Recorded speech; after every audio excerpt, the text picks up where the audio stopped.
आज हम कक्षा 12 का बीए का 8वां चैप्टर का आज 8वां लेक्चर पढ़ने जा रहे हैं।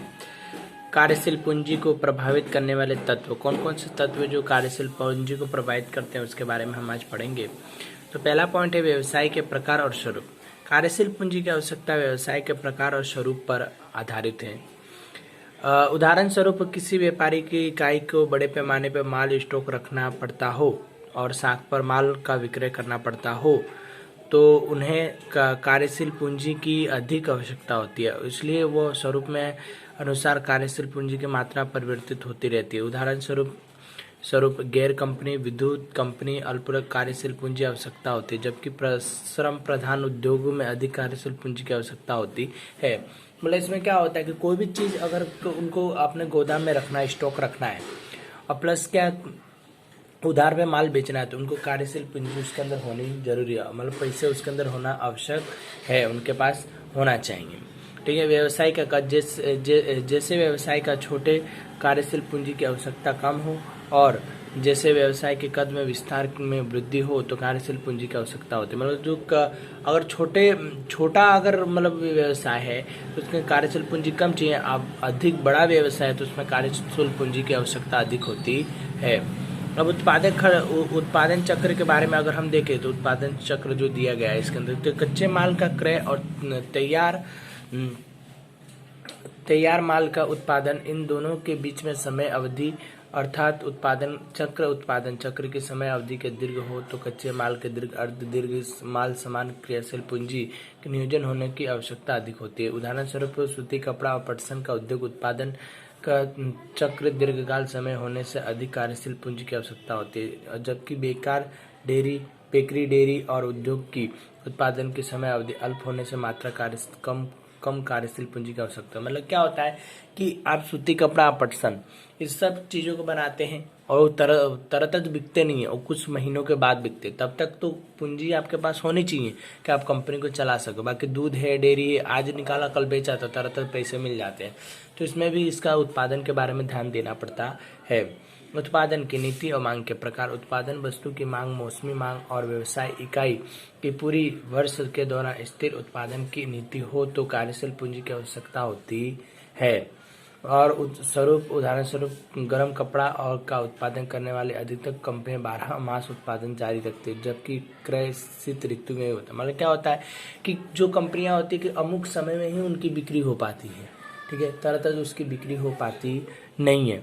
तो जैसे स्वेटर बनाने वाली कंपनी पूरे साल बनाती है, बाकी उनको क्या 4 महीने उनका क्या बिकता है, तो उसके लिए भी क्या होता है कि उनको अपनी पूंजी रखना आवश्यक होता है। अब कच्चे माल का संग्रह। कच्चे माल के स्थापन से सीमित होने से कच्चे माल की पूर्ति अनियमित हो तो यह निश्चित ऋतु में ही प्राप्त हो एक कच्चे माल का जत्था संग्रह करना पड़ता है, जैसे कच्चे माल के बड़ी मात्रा में पूंजी विनियोग होता है।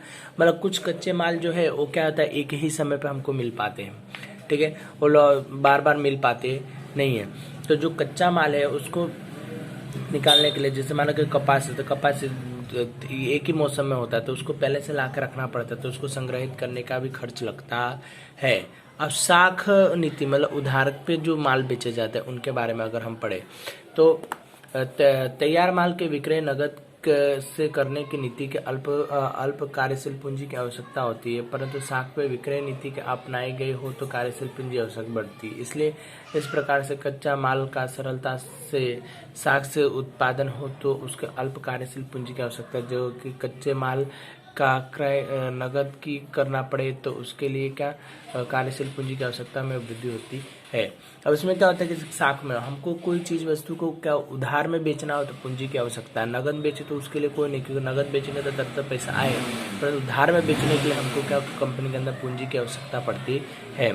चालू संपत्तियों का नगद रूपांतर। देनदार के पास वसूली शीघ्रता से होती हो, तैयार माल का विक्रय नगद होता हो, लेनी हुंडी के पैसे पकने की तारीख को प्राप्त होते हो तो अल्प मात्रा में पूंजी की आवश्यकता होती है और विपरीत परिस्थिति में कार्यशील पूंजी की आवश्यकता अधिक होती है। मतलब क्योंकि हम लोग समय पे हमको पैसा मिलता है, जिससे लेना होता है उससे समय पे अगर पैसा मिलता है, चीज़ बेचते ही पैसा मिल जाता है तो उसके अंदर क्या पूंजी रखने की ज़रूरत नहीं है कंपनी। बाकी इसका विपरीत होता है कि हमको माल बेचे और कुछ दिनों बाद अगर हमको पैसे मिलते हैं तो उसके अंदर क्या होता है कि हमको पूंजी के रखने की आवश्यकता पड़ती है।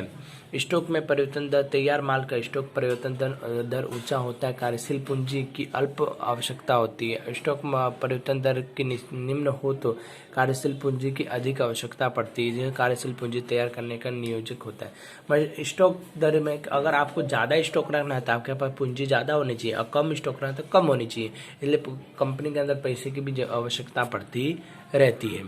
आगे देखें तो कार्य के कार्य क्षमता अल्प के बारे में, तो इसके बारे में फिर अल्प प्रयत्न के उच्च परिणाम प्राप्त करना अर्थात संचालकीय कार्य की कार्य क्षमता, उपलब्ध साधनों को कार्य क्षमता उपयोग दुरुपयोग घटाकर दुरुपयोग करें और वसूली को तीव्र करें तो कार्यशील पूंजी की आवश्यकता कम पड़ती है। मतलब क्या होता है कि इसमें कि अगर हम कार्य अधिक करते हैं तो अधिक हमको पूंजी मिलती है, अगर हम कार्य को जो दुरुपयोग हो रहा है उसको रोका जाए और जो लाभ मिल रहा है उसी को कार्य किया जाए तो कंपनी के अंदर क्या पूंजी अधिक मिलती है।